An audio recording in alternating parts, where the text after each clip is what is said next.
So Bismillahirrahmanirrahim. Assalamualaikum. So today we will be presenting about the gender and identity content analysis of movie Black Panther. So the movie Black Panther is about Prince T'Challa who had to be new king of Wakanda due to his father T'Chaka's death, and being a young king and warrior of Wakanda, a twisted fate hatched starting from the stolen Wakandan artifact by Ulysses Claw into the emerging mysterious figure named Killmonger, who happens to be the hidden dark secret of his late father. And as the young king struggles to with the conflict surrounding him in Wakanda, he had to rethink about Wakanda's future affected by the ancestral legacy.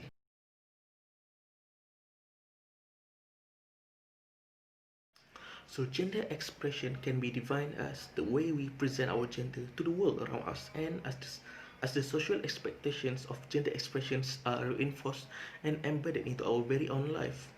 For example, pink is for girl and blue is for boy. So T'Challa is portrayed as a heterosexual hegemonic masculinity, as he was a character who at the same time a leader who led his people and also protect his country from outside force as a warrior. So the notions of hegemonic masculinity is the so-called perfect portrayals, and the ideal hegemonic masculinity in the eyes of others is that it is treated as synonymous with the identity widely known as macho, which is being portrayed as assertive and aggressive, courageous, almost invulnerable to threats and problems, stoic in the face of adversities, thereby usually being associated with courage and strength, and also refusal to acknowledge weakness or to be overcome by adverse events or discouraging behaviors like expressions or emotions of seeking help. The first elements of the in masculinity is the competitiveness and dominance. So being competitive, as men are seen to be strong, and being strong mean always fight, and it is not limited in physical exchange but also in different fields and such as politics, economics, and games. So having dominance are also what constitute being masculine, as they were associated with having control, power, and influence toward others, as the example of the ideal masculine, always being presidents, captain of the team, powerful people, and so on. So in the movie, the child had to compete with other tribes candidates to defend the right to become Black Panther, and being the sons of the former Black Panther, there are obligations and expectations for him to succeed and show dominance to other tribes. So the second one is emotional inexpressiveness. So it means the only emotion allowed is anger as a symbol of strength.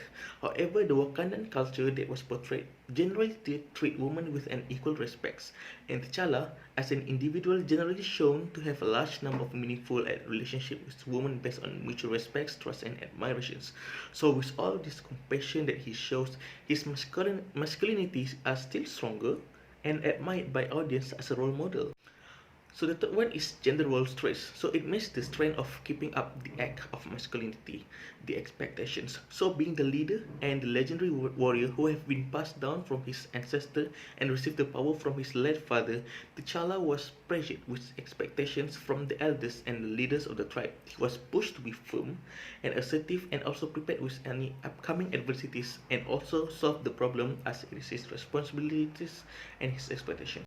So last but not least is the homophobia and misogyny. So homophobia is disliking of or prejudice against homosexual people, and misogyny is defined quite literally as the hatred towards the woman, and this includes anyone who related and perceived as a woman. So in the movie, the topic of homophobia are nowhere to be seen as the, but the director portrayed the character itself to be having some homophobia elements, such as, for example, the idealizations and exploitation of the male physique, such as the shirtless fight scene by T'Challa and Killmonger as a gay element. So misogyny, on the other hand, are not seen in the movie, as the women in Black Panther are treated equal and entirely independent of their mind in their lives. So the effects of the female presence are connected to how the attitude of T'Challa differs significantly from various respectable heroes in many ways. He has the inner strength and self-awareness to be able to deal with his feelings and so head on. So he does not make pointless detours to try drowning them in alcohol like Tony Stark, or hitting them out of a punching bag like Steve Rogers.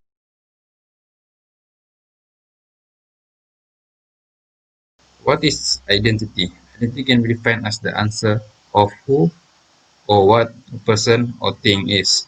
Your identity is how you define who you are, and it's also how others define you. This definition is not often the same because how we define ourselves is a self-representation of our culture, interest, relationship, and efficiency in doing things that matter to us. Our sense of identity and belonging is impacted by various factors including our experience, community, and our physical environment as a place and people. Identity consists three basic elements which is personal identity, family identity, and social identity. The first basic element of identity is personal identity. Personal identity is about one moral belief and self-value.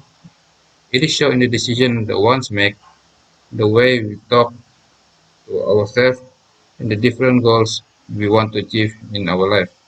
Personal identity is the best way to answer the question of who or what a person or thing is. This is where because we see ourselves is the way we believe of what ourselves and what we want to be.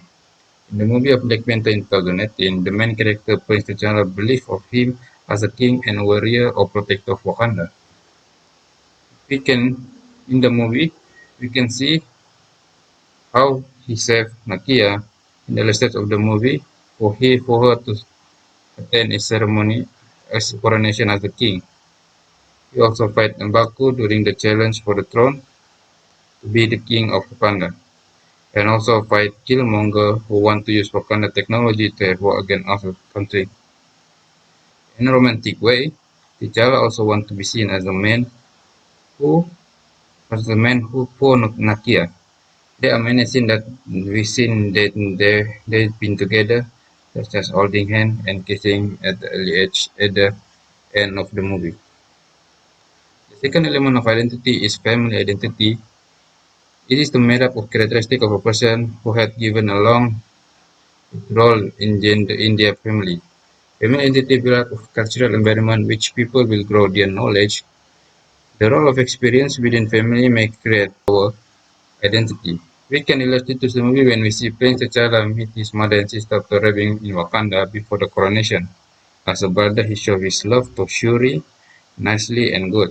It's the same after he became the king when he came to Shuri lab to see the update of her work and technology. He also treated his kindly to Shuri, even Shuri keep pranking and making fun of him. He also respected his parents and loved them. In the movie, when T'Challa sees his father in afterlife, he immediately hugged and kneeling toward his father. This shows his identity as a son who respected toward their old men.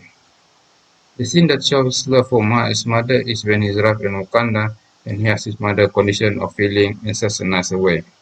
He personally asked M'Baku to let the mother stay at their place while he went to confront Eric Stephen. When Eric went to kill his sister, he rushed to Shuri to save her. Even toward his cousin Eric, he still shows some love and care to find out what happened to him during his child day and also offered to save or heal him from the dead. The basic element of identity is a social identity that can be defined about your life around people near you. It is what a belief what others feel about them and how him or herself believe they fit within the society. It is largely influenced by factors as one walking class, society, friends, education level, and your popularity. Your identity built with the perception from you to what people will think about you. In this movie, this can be related to the role of Prince T'Challa as a king or as a warrior. There are many scenes that can be related to the identity of him because of the environment of people around him. For example, when he came to the Shuri lab using his royal sandal, he said that he wanted to go to old school for his first day as a king. This can be related to the environment of people around him that make him use a royal sandal rather than using his own fashion. Other than that, when he wanted to catch claw, it was come from our people around him such as Wakabi and Okoye. Wakabi lost his parent due to the attack of Claw and pressure Prince T'Challa to capture Claw, while Okoye suggests that it is the right time for Wakanda to catch Claw, when they know they know his deal for selling vibranium in South Korea. The decision to go to South Korea because the people around Prince T'Challa that want him to catch Claw, while he also wanted to redeem his father's biggest failure for never capture Claw in the past. Another example is when he was stopped from killing Claw in South Korea after many Korean netizens nearby saw the moment. Nakia, Okoye, and Agent Ross come in the right moment to stop him from killing Claw in the public. Most of the decisions from Prince T'Challa are made after he confronted people nearby him and also as his role for being the king and the Black Panther of Wakanda. In conclusion, this movie shows a lot of respect in terms of gender and identity, not only for the main character but also of other supporting characters. Throughout the movie, there are a lot of scenes where we can relate to gender and identity that leads to the finding of this work. That's all from us. Thank you.